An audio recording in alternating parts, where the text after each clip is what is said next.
This one's super subjective. What is the best business idea to start with to make good money? That sounds like a dream question. I think I felt that, or was like in that almost mindset like 10 years ago, 5 years, I don't even know. I just like, ideas are a dime a dozen. You can have a million great ideas. I have a lot of ideas that I have every single day, and maybe if I worked them out and like pretty much drove as hard as I could for every single idea, you know, 1 of 1,000 would make it and one would be like really good.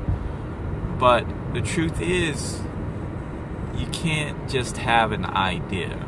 You have to put in the hard work. You have to put in like the real work to make that happen. If I had to give real advice on a really good idea for making good money up front, it wouldn't be specifically an idea, it would be a way of business. It is much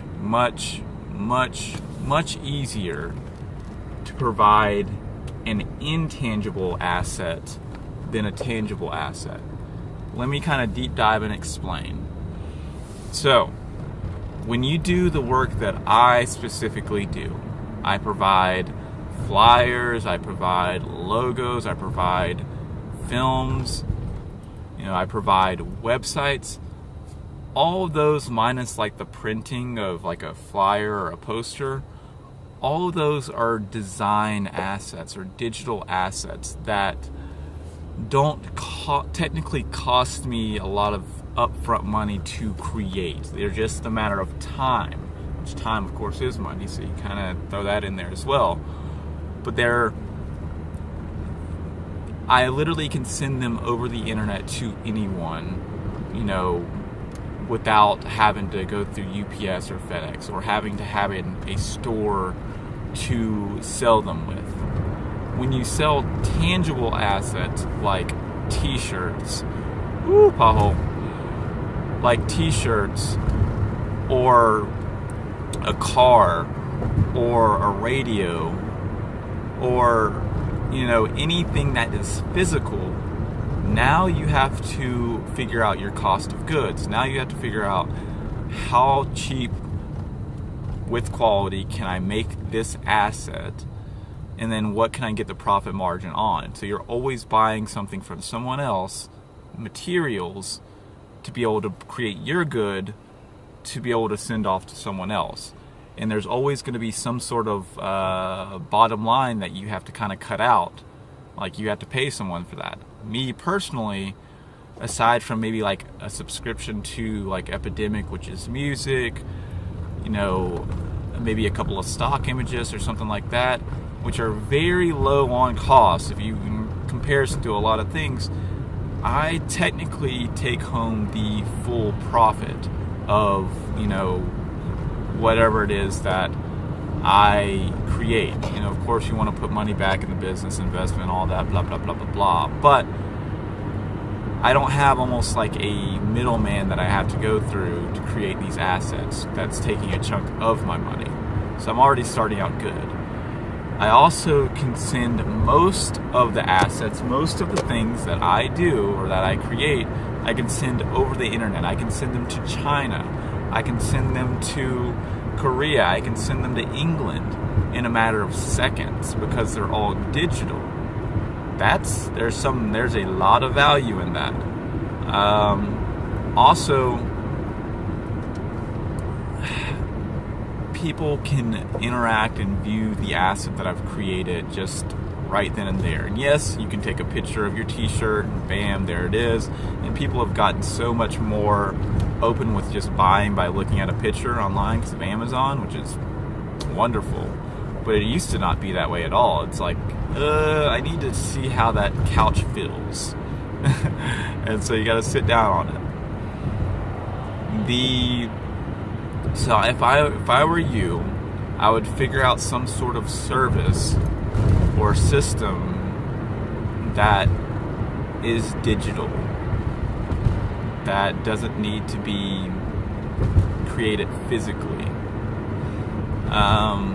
That's a good starting point. That could be selling, you could be a writer, you can write a book, it could be, you can audiobooks, you could, there's a lot of different things you could do that's just straight digital. You can be a web developer and build like a system that, who knows, that catalogs everything in your house or whatever it is. Like, you can create an app. All of those are technically intangible. There are assets and things that you need to have, like gear for, what you're building. But at the end of the day, you kind of keep that gear and you can build on that gear as you need to, instead of it coming out of every piece of every product. So let's see, what else to make good money? I would say don't focus on the money. And it's hard to say that, and it's like, yeah, but I need to pay my bills. But what happens when you first start focusing on just like I want to make a product that's super profitable, that makes me a lot of money? Great, that's a good idea. Cool. But when you fixate so much on building something surrounded by money, a lot of the things, just to like make a quick buck, a lot of the things that you may have learned or you may have gathered if you weren't so fixated on just the money come in tenfold, 20-fold, whatever. I remember when I was like trying to pitch clients and like, wow, you need this website and da-da-da-da and all this other stuff. And yeah, I'd get a few here and there, but it was always just like I felt like I was always just doing the same thing. When you reverse it and you start just providing content and value to whoever the customer it is or whoever it is that you're just trying to talk to, they'll automatically see that you are an expert on what you're talking about. And then they'll come to you and you don't even have to do the pitching. They just are like, hey, what's up? I need something. I saw your work. It's awesome. Help me out. And you're able to have a much better real conversation with that person for that. Because when you're focused on just grabbing the sale, you will say anything to that person to be able to make that happen. You're like, man, here, take my firstborn. Here, da-da-da. I need the cash. I need the money. Now, with that being said, and I'm about to have the camera's about to cut off on me, so I'm going to end this last one just specifically on this camera. With that being said, I want to say that as much as you can, and it's tough and it's no easy thing, but taking like the emotion out of selling your service or your product is going to be the winner in the end. Like, you can be excited about it, but don't sacrifice yourself or your quality or your work just because you don't feel like the person can afford it or that you're not good enough. The cool thing about all of this right here is I'm just trying to have a real honest conversation with you guys and just try to be as genuine and open as I can about my life, about just what I know creatively, so that maybe something will spark, might be today, it might be a year from now, who knows, but something will maybe help you get to the next step in your creative process.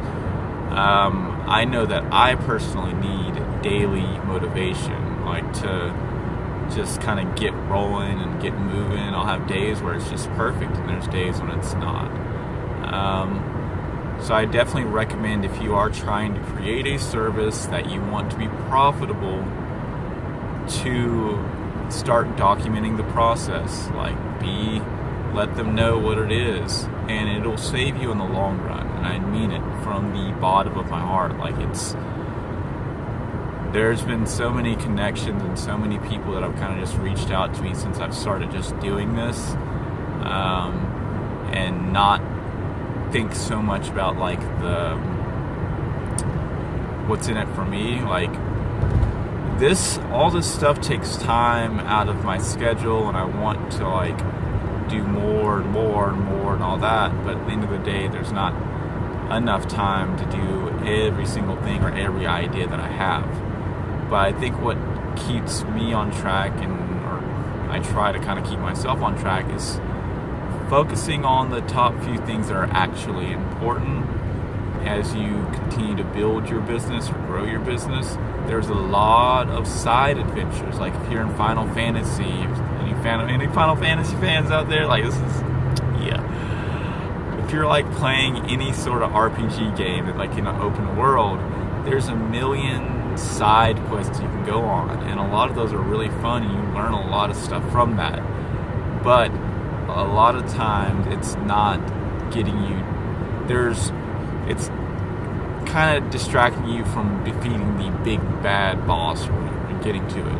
But at the same time, you do need to go on some of these side quests to be able to learn enough so that you can defeat the boss. I think that makes sense. It makes sense to me.